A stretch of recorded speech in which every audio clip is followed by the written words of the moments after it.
ഒരു കാര്യം ചോദിക്കട്ടെ, ജീവിതത്തിൽ ഒരു തവണയെങ്കിലും നൃത്തം ചെയ്തിട്ടുണ്ടോ? പ്രത്യേകിച്ച് സംഘനൃത്തം അല്ലെങ്കിൽ സിംഗിൾ ആയിട്ടെങ്കിലും ഒരു ഡാൻസ് കളിച്ചിട്ടുണ്ടോ? നൃത്തം ചെയ്തിട്ടുണ്ട്. പക്ഷെ എനിക്ക് തോന്നുന്നു വിനീഷ് ഇന്ന് പഴയിടത്തിന്റെ കലവറയിൽ പോയി പുട്ട് കഴിച്ചു എന്ന് തോന്നുന്നു അല്ലെ? പക്ഷെ നേരത്തെ പറയുന്നുണ്ടായിരുന്നു സംഘനൃത്തം ഞാൻ ഒറ്റയ്ക്ക് കളിച്ചിട്ടുണ്ട്. ഒറ്റയ്ക്ക് കളിച്ചത് ആരാണെന്ന് നമ്മൾ നേരത്തെ അവിടെ ഇരുന്നപ്പോൾ മീറ്റിംഗിൽ എന്തായാലും ഒറ്റയ്ക്കല്ല സംഘനൃത്തം കളിക്കേണ്ടത്, സംഘമായിട്ട് തന്നെയാണെന്ന് തെളിയിക്കാനായി. അല്ല, ഈ സ്കൂളിലൊക്കെ പഠിച്ചിരുന്നപ്പോ കലാതിലകമായിരുന്നൊക്കെ പറഞ്ഞിരുന്നല്ലോ നേരത്തെ. അപ്പൊ അതുകൊണ്ടാണ് ഞാൻ ചോദിച്ചത്. ഞാൻ പറഞ്ഞിട്ടില്ല. പക്ഷെ എന്തായാലും വിനീഷിന്റെ തള്ളിന് വിരാമമൊക്കെ നമുക്ക് പിന്നെ നോക്കാം, അടുത്ത ഇത് കഴിഞ്ഞിട്ട് നമുക്ക് നോക്കാം. അപ്പൊ നിലവില് നമ്മുടെ മക്കളെ പാലക്കാട് നിന്ന് തെയ്യത്തിന്റെ ഒരു ദൃശ്യാവിഷ്കാരമൊക്കെയാണ് അവരെ കണ്ടപ്പോ എനിക്ക് തോന്നുന്നത്. അപ്പോ അതിന്റെ ഒരു ചിന്തയൊക്കെ ഉണർത്തുന്ന തരത്തിലുള്ള ഒരു സംഘനൃത്തത്തിലേക്കാണ്. ഏത് സ്കൂളാണെന്ന് കൂടി നമുക്ക് അറിയേണ്ടതുണ്ട്. ഏത് സ്കൂളാ? MRS. ഓക്കെ, MRS സ്കൂളിൽ നിന്ന് പാലക്കാട് നിന്ന് തിരുവനന്തപുരത്ത് എത്തിയ ഈ സംഘത്തിന്റെ സംഘനൃത്തം കണ്ടതിന് ശേഷം തിരികെ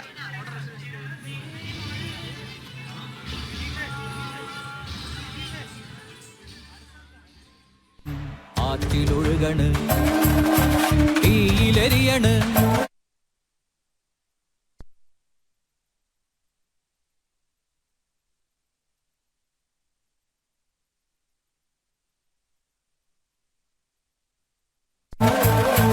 നീലി ഉച്ചിലെ പൊന്നം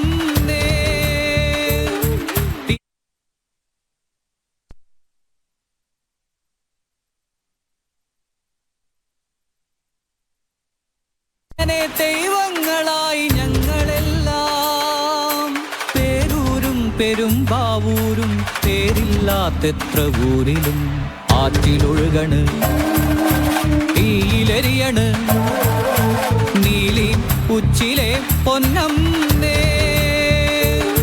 തീ തിന്ന് ചത്തിട്ട് നാളെ നിങ്ങൾ തെയ്യങ്ങളായിട്ടെന്ത് കാര്യം?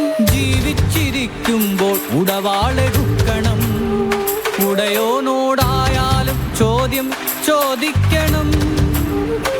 ഉള്ളിലി നീലിയേ മുച്ചിലോട്ടമ്മയെ തോറ്റിയുണർത്തുവിൻ പെൺമക്കളെ, തോറ്റിയുണർത്തുവിൻ പെൺമക്കളെ, തോറ്റിയുണർത്തുവിൻ പെൺമക്കളെ.